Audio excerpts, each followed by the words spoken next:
চলতি বছর চা উৎপাদনে পিছিয়ে বাংলাদেশ। এবারে চা উৎপাদনের লক্ষ্যমাত্রা ধরা হয় 10,03,00,000 কেজি, তবে উৎপাদন হয়েছে 6,91,00,000 কেজি চা। এ নিয়ে বিস্তারিত জানাতে কমলগঞ্জের পাত্রখোলা চা বাগান থেকে যুক্ত হচ্ছেন সহকর্মী এম এ হামিদ।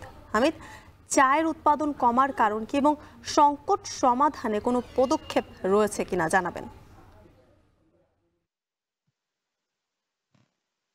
জ্যোতিকা, আমি এই মুহূর্তে দাঁড়িয়ে আছি পাত্রকলা চা বাগানে। আপনি যেটা বলছিলেন, আসলে চা উৎপাদনের লক্ষ্যমাত্রা অর্জনের অনেক পিছনে রয়েছে এবছর চা সংশ্লিষ্ট যারা রয়েছেন তাদের সাথে কথা বলেছিলাম। বিশেষ করে বাংলাদেশ সংসদীয় অঞ্চল সিলেট অঞ্চলের চেয়ারম্যান GM শিবলি সাহেবের সাথে কথা বলেছিলাম। তিনি জানিয়েছেন যে এবছর চা উৎপাদনের পিছনে যাওয়ার মূল কারণ হচ্ছে চা উৎপাদনের শুরুতেই কিন্তু প্রচন্ড খরার মধ্যে পড়ে এবং করার পরে কিছুটা বৃষ্টি হয়, তারপরে আবার প্রচুর পরিমাণে বৃষ্টি হয়। চা উৎপাদনের জন্য স্বাভাবিক তাপমাত্রার প্রয়োজন, যেখানে অধিক বৃষ্টি হলে সমস্যা, আবার অধিক খরা হলে সমস্যা, যার কারণে চা উৎপাদন ব্যাহত হয়েছে। এবং সেই সময়টাতে অনেকগুলো চা বাগানে তাদের নিজস্ব সেচ না থাকার কারণে চা গাছ মরে গিয়ে চা উৎপাদন ব্যাহত হয়েছিল। আমি যদি সার্বিক পরিস্থিতির কথা চায়ের বলি, তাহলে 2024 সালে যেখানে চা উৎপাদনের লক্ষ্যমাত্রা ধরা হয়েছিল 10,08,00,000 কেজি, সেখানে উৎপাদন হয়েছে 9,03,00,000 কেজির উপরে, অর্থাৎ অনেকটাই উৎপাদন ব্যাহত হয়েছিল। অপরদিকে